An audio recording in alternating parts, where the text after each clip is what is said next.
IAEA 최종 보고서 공개가 임박한 가운데 여야 갈등이 특히 더 고조되고 있습니다. 민주당은 반드시 방류를 막아야 한다는 입장엔 변함이 없다고 강조했고 여당은 야권의 목적은 대선 불복이라고 받아쳤습니다.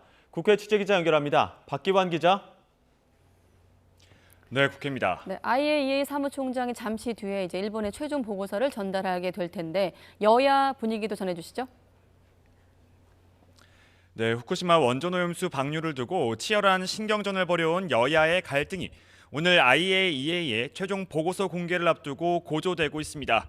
민주당은 일본으로부터 거액의 기여금을 받는 IAEA가 조사한 결과는 믿을 수 없다는 입장입니다.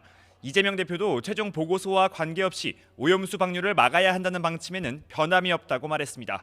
먼저 들어보시겠습니다. 오염수를 반드시 막아야 된다는 입장은 변함이 없고 최선을 다할 겁니다. 근데 IAEA의 결과가 어떻게 나올지는 그때 결과를 보고 저희가 대응책을 강구하도록 하겠습니다. 반면 국민의힘은 민주당이 보고서를 보기도 전에 결론을 정해놨다면서 과거 지동설을 부정했던 종교재판의 맹목적 세계관과 같다고 비난했습니다.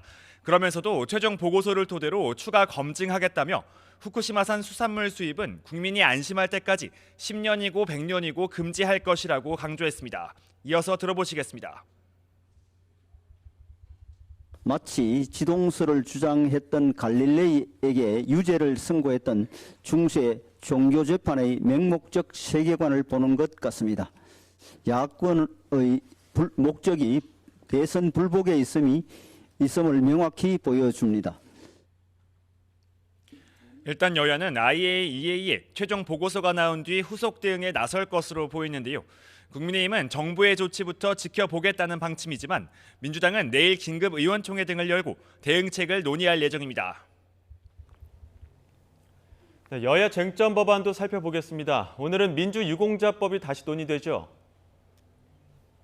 네, 그렇습니다. 국회 정무위원회는 오후 2시부터 법안 1소위를 진행하고 있는데요.